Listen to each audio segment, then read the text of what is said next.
Bing Reyes po, yung likod at kaibigan. Reaction vlogging. Ba't ka dito?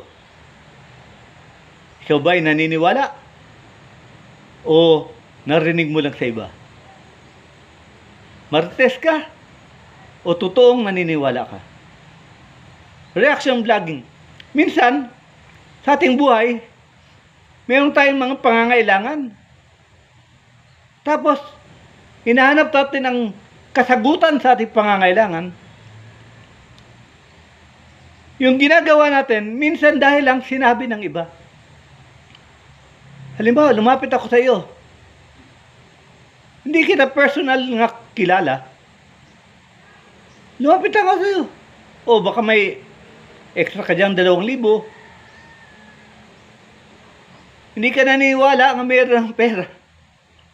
O lumapit ka. Dahil lang inudyok ka ng mga kaibigan mo.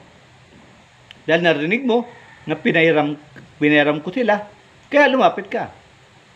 Hindi gaano mabigat ang iyong layunin.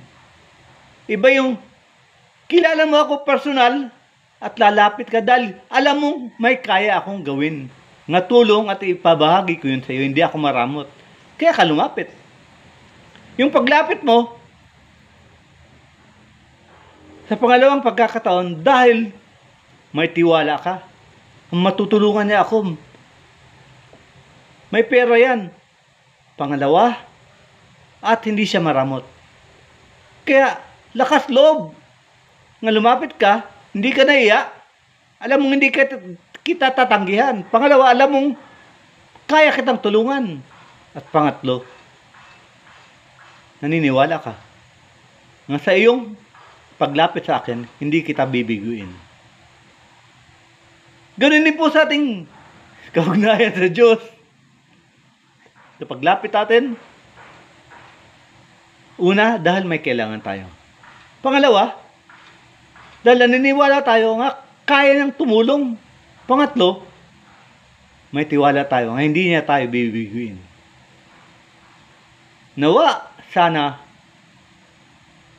ang batayan sa ating paglapit sa Panginoon hindi yung gusto nating siya sumunod sa atin, kundi tayo magpapakumbaba dahil naniniwala tayo sa kanyang kakayahan nga hindi tayo bibiguin, tutulungan tayo. At huli,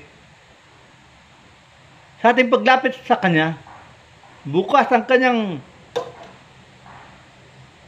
kamay para tulungan tayo. Kung hindi tayo naniniwala, mahirap gawin ang sakripisyo na hanapin ng Panginoon at dumulog sa Kanya. Ang dudulog, ang magsasakripisyo, ang magpupunyagi, magsisikap, yun lang naniniwala. Hanggang dito lang po. Maraming salamat. God bless us all.